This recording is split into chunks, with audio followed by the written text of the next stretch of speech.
Bonjour à tous les passionnés de cinéma, je suis enchantée de vous retrouver sur ma chaîne Cinévibe, où je partage avec vous les dernières actualités sur les films à venir et ceux déjà sortis. Pensez à vous abonner pour ne rien manquer des nombreux contenus captivants à venir. C'est Freak parti! Out. Métropolitan Film Export date de sortie, 30 mars 2022 durée, 2h21 interdit aux moins de 12 ans à participer à Venise 2021 site officiel. Une petite bombe de fantaisie et d'action, des plus stimulantes. À Rome, en 1943, Mathilde, Sancio, Fulvio et Mario semblent avoir chacun des pouvoirs particuliers. C'est justement ce qui intéressait Air France, qui, les ayant repères grâce à ses dessins prémonitoires, souhaite en faire cadeau à Hitler.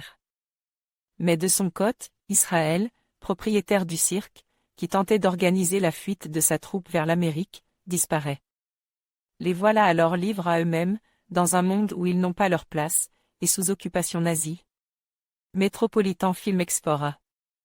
La vision de Freak Out, fantaisie survitaminée signée Gabriele Menetti, auteur remarque de l'étrange, on l'appelle Gigrobot.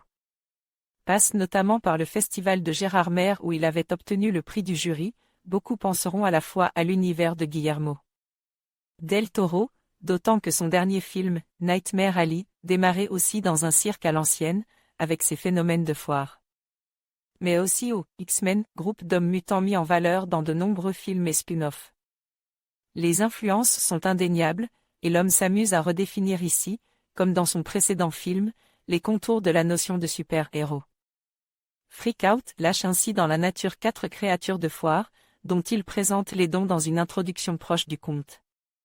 Nous faisons ainsi la connaissance de Mathilde, acrobate capable de faire briller des ampoules, Mario, un nain clown qui attire le métal, Sancio, jeune homme qui contrôle les insectes, Luciole comme scorpion, et Fulvio, homme à la pilosité envahissante qui plie le métal. Ce sont ainsi autant de talents qui les séparent du commun des mortels, mais qui leur seront fort utiles dans leur fuite puis leur combat contre les nazis.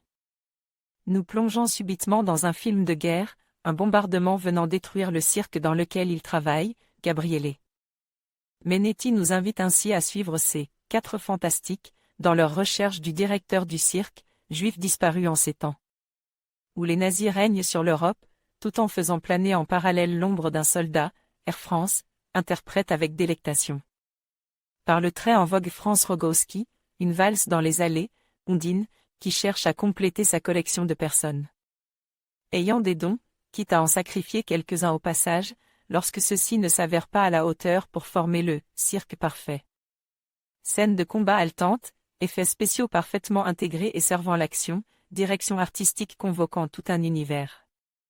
Même les confettis du cirque allemand ont la forme de croix gammée. L'aventure s'avère à la fois passionnante et étonnante, mêlant tension, humour et émotion. Il faut dire que le scénario joue sur ces aspects ludiques, qu'il développait différents aspects de la guerre, ou d'autres enjeux parallèles. Autour de la différence, recherchant toujours un caractère universel. Sancio apprendra ainsi à ses insectes à former la croix gammée, un tas de valises sur un quai évoquera les déportations, la danse de cabaret se fera au pas militaire.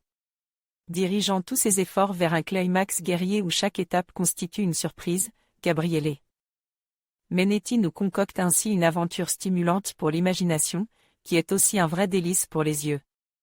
Olivier Bachelard envoyait un message au rédacteur Gabriele Menetti: votre note, votre pseudo, votre commentaire.